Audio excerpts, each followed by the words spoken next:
Welcome students. आज का हमारा टॉपिक है कंस्ट्रक्टिविज्म एंड इट्स कैरेक्टरिस्टिक्स।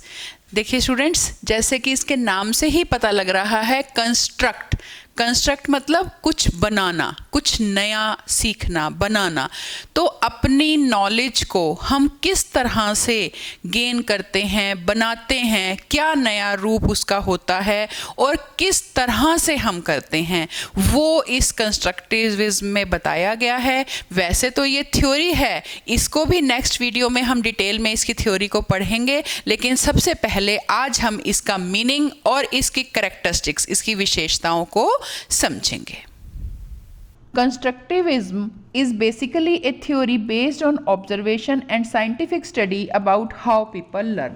ये जो कंस्ट्रक्टिविज्म है, ये थ्योरी बेसिकली बेस्ड है ऑब्जर्वेशन और साइंटिफिक स्टडी पे। किस चीज़ की ऑब्जर्वेशन और scientific study? How people learn, कि लोग सीखते कैसे हैं।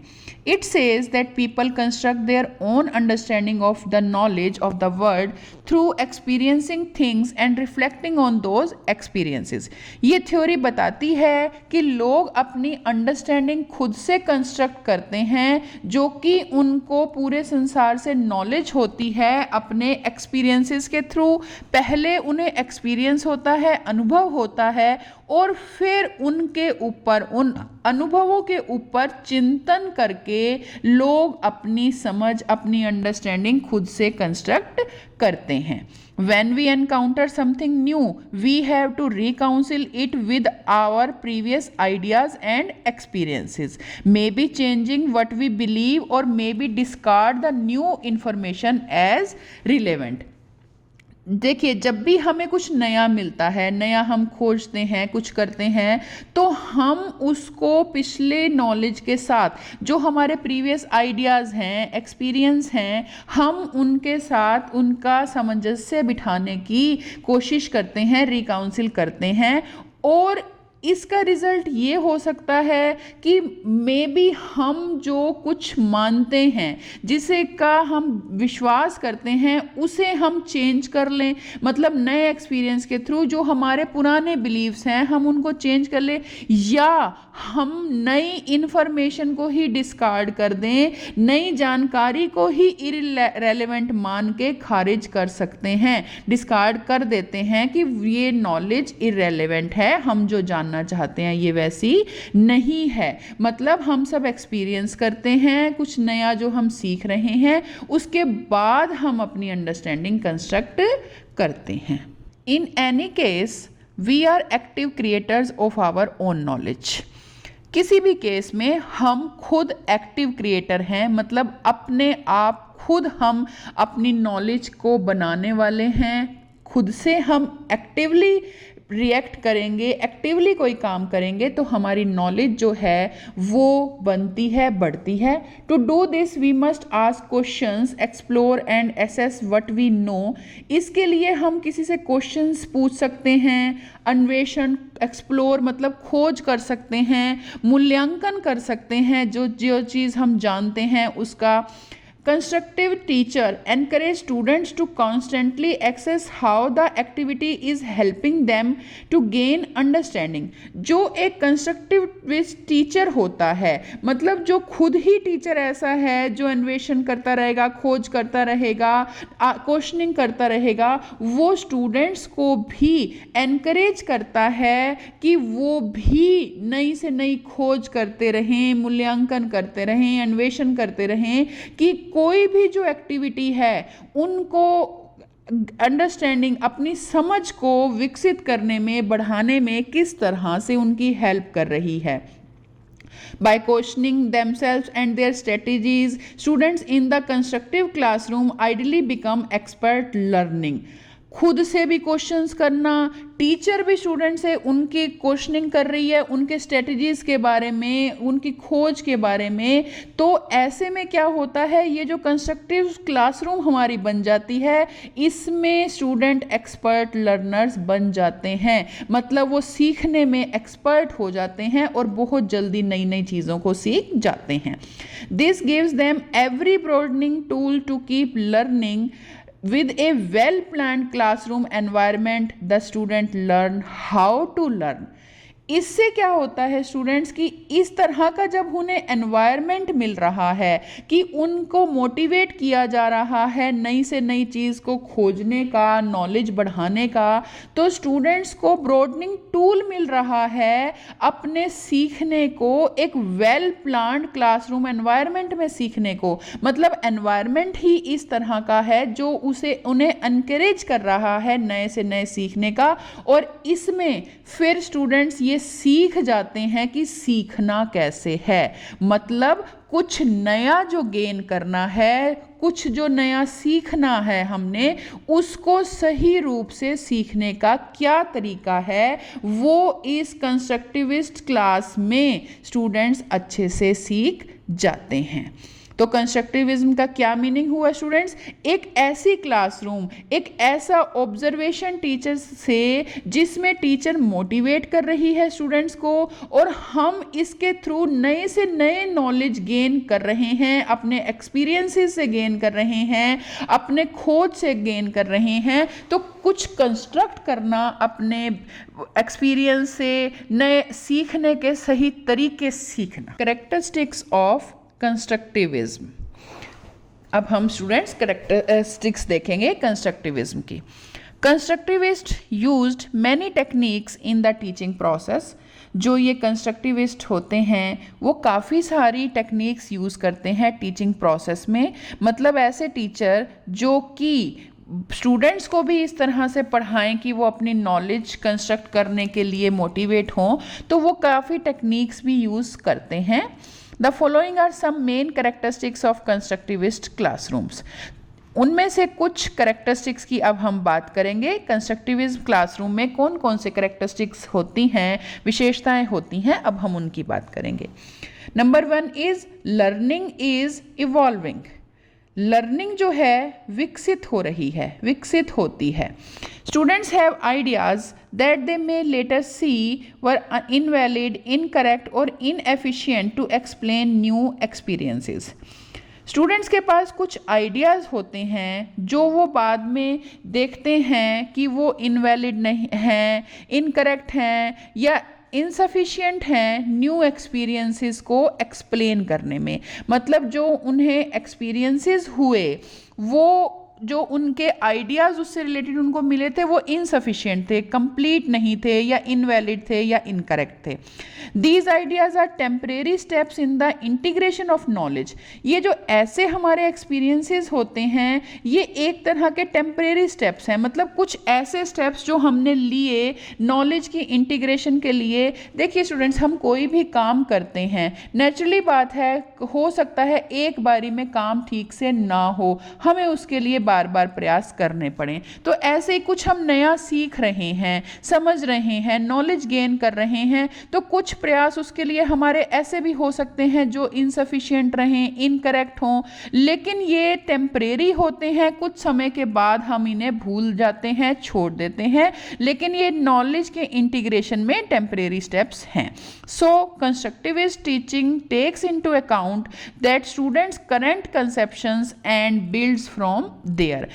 लेकिन कंस्ट्रक्टिविज्म फिर क्या करते हैं, जो कंस्ट्रक्टिविस्ट टीचर है वो जो स्टूडेंट्स के करंट कंसेप्शंस हैं, जो धारणाएं स्टूडेंट्स बना रहे हैं, जो प्रैक्टिस से गलत आइडियाज़ को हटा के सही तक पहुंच रहे हैं, कंस्ट्रक्टिविस्ट टीचर उनको देखते हैं, समझते हैं और उनसे ये देखते हैं कि उनकी नॉलेज कैसे गेन हो, वो कंसेप्शंस को कैसे कंसेप्ट में बदलें, अपनी नॉलेज में ऐड करें। तो कंस्ट्रक्टिविस्ट टीचर इसमें हेल्प करता है, क्योंकि इस समय इस पॉइंट में होता है कि जो लर्निंग है वो विकसित हो रही है, बच्चा सीख रहा है कि कैसे सीखना है। Second point is learning in groups.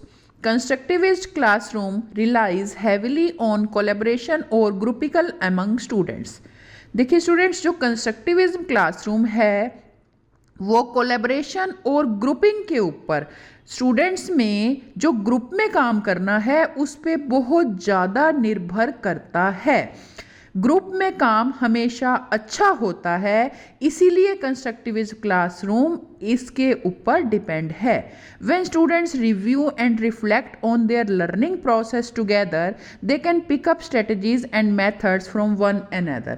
जब स्टूडेंट्स रिव्यू करते हैं, देखते हैं एक दूसरे को, रिफ्लेक्ट करते हैं अपने लर्निंग प्रोसेस को, आपस में मतलब डिस्कस कर रहे हैं, एक दूसरे का समझ रहे हैं, देख रहे हैं, तो वो एक दूसरे की स्ट्रेटजीज और मेथड्स भी अपना सकते हैं, उनसे भी कुछ नया सीख सकते हैं। देखिए, ग्रुप में काम करना हमेशा से कुछ ना कुछ नया सिखाता है, नए मेथड्स टेक्निक्स हम हमेशा से एक दूसरे से सीखते हैं। तो ये कंस्ट्रक्टिविज्म क्लासरूम जो है ये इसीलिए ग्रुपिंग पे, कोलैबोरेशन पे डिपेंड करता है, ताकि स्टूडेंट्स को और ज़्यादा अच्छी नॉलेज हो, एक दूसरे की स्ट्रेटजीज़ के बारे में, नई नई मेथड्स के बारे में पता लगे। Third point is learning is active. Learning जो है वो सक्रिय है, हम एक्टिव रहेंगे तभी कुछ नया सीख पाएंगे।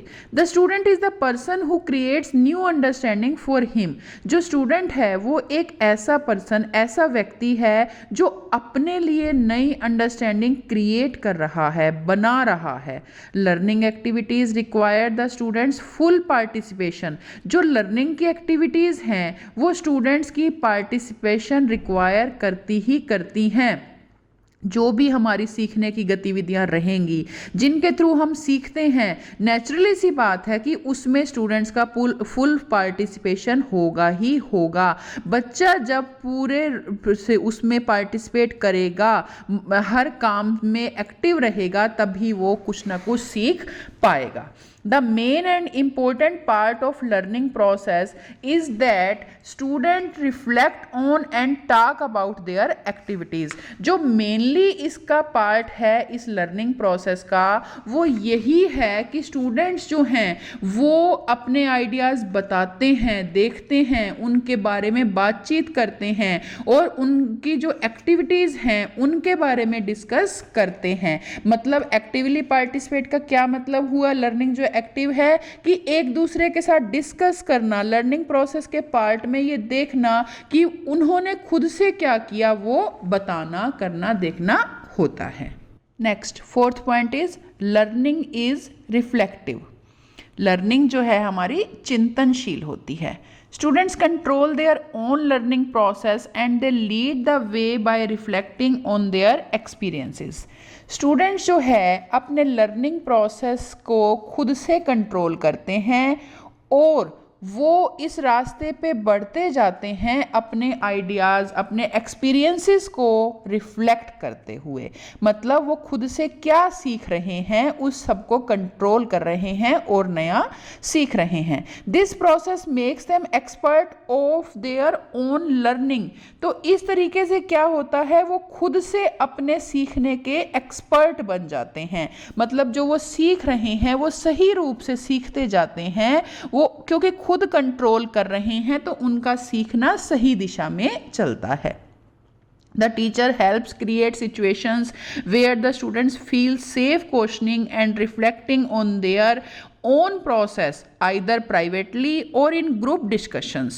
यहाँ पर टीचर काफ़ी उनकी हेल्प करती है ऐसी सिचुएशंस क्रिएट करने में जहाँ पे स्टूडेंट्स सेफ फील करें क्वेश्चनिंग करने में, अपनी जो लर्निंग प्रोसेस है उसको रिफ्लेक्ट करने में, बताने में, चाहे फिर वो प्राइवेटली या ग्रुप डिस्कशन में हो। मतलब अगर कोई स्टूडेंट्स अलग से भी सीख रहा है तो भी टीचर उसकी हेल्प करेगी वैसी सिचुएशन क्रिएट करने की, क्वेश्चनिंग करने की और साथ साथ ये करने की वो बच्चा रिफ्लेक्ट करे अपने नॉलेज को कि वो कैसे कर रहा है। और ग्रुप में तो ये सब होता ही है, ग्रुप में तो डिस्कशन होता ही है। In this learning student who reflects on his prior knowledge and experiences. इसमें फिर क्या होता है, स्टूडेंट जो है खुद से अपनी जो उसकी पहले की नॉलेज है, प्रायर नॉलेज और एक्सपीरियंसेस हैं, उसको रिफ्लेक्ट करता है, उसके बारे में बताता है और फिर आगे कुछ नया सीखता है। Fifth and last point is learning is constructed. Learning जो है वो कंस्ट्रक्ट की जाती है, बनाई जाती है, बताई जाती है। Students are not blank states upon which knowledge is attach. देखिए स्टूडेंट्स, कभी भी कोई ऐसा नहीं होता कि ब्लैंक स्टेट में है, उसे बिल्कुल कुछ नहीं आता जिस पे हमने नॉलेज अटैच करनी है। They come to learning situation with already formulated knowledge, ideas and understanding. Already जो स्टूडेंट्स कुछ नया सीखने आते हैं, लर्निंग सिचुएशन में आते हैं, तो उनके पहले से ही कोई जो है नॉलेज, आइडियाज, अंडरस्टैंडिंग होते हैं, समझ विकसित होती है, आइडियाज हैं, कुछ ना कुछ सीखा हुआ है उन्होंने ज़रूर।